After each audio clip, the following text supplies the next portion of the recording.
দেখে নাও, নিজে চালু করে অন করে দেখে নাও।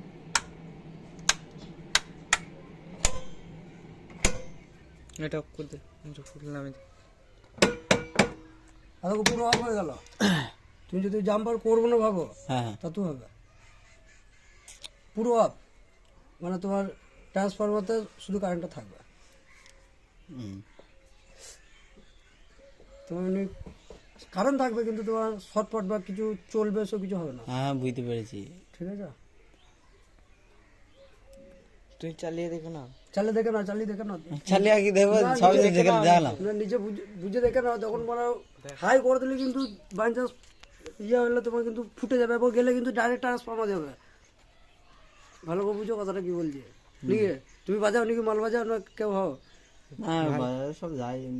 যদি বাই চান্স ধরো তুমি ডাইরেক্ট হাই করলে, হুম ধরো এই দিক থেকে কেউ বুঝতে পারলো না, নাট যেটা লাগানো আছে আর তো চিহ্ন করা আছে, ঠিক আছে, হ্যাঁ এই দিকটা লেভেল আচ্ছা আর তো ওই দিকটা লেভেল, এই দিকটা লেভেল নয় কিন্তু। হুম অনেকজন এই দিকটা লেভেল করে, এই দিকটা লেভেল নয়। এই দুটো লেভেল হয় না তো, এই অনেকজন আছে করে, ঠিক আছে, কিন্তু ভাববে না লেভেল হচ্ছে নাটের দিকটা লেভেল। ঠিক আছে, এই দিক থেকে তুমি এইখান পর্যন্ত আসতে পারো, কোনো অসুবিধা নাই, কিন্তু ডাইরেক্ট তিনে মারবে না।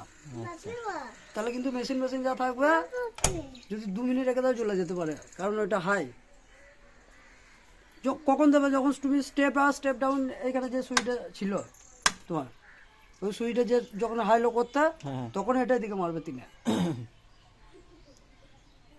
বুঝতে পারলো না? যখন তোমার ধরো ভোল্টেজ সবটা ট্রেনেও যখন তোমার 2 সেকেন্ডে ভোল্টেজ আসছে না, তখন তো তোমাকে হাই করতে হবে। হাই করতে হবে। তখন এই দিক থেকে বাড়াবে না, তখন এই দিক থেকে নিয়ে আসবে, 4 দেবে, 4 থেকে 3 দেবে। এখন ভোল্টেজ বেশি আছে, দেওয়া যাবে না, বুঝতে পারলো তো? 500 মিটার হলে দেওয়া যেত, 500 মিটার হলে 500 ভোল্টেজই উঠবে। আর তুমি যতটা ভোল্টেজ তুলবে ততটা উঠবে, কোনো অসুবিধা নেই। 300, 400, 500 যত তুলবে। বন্ধ কর।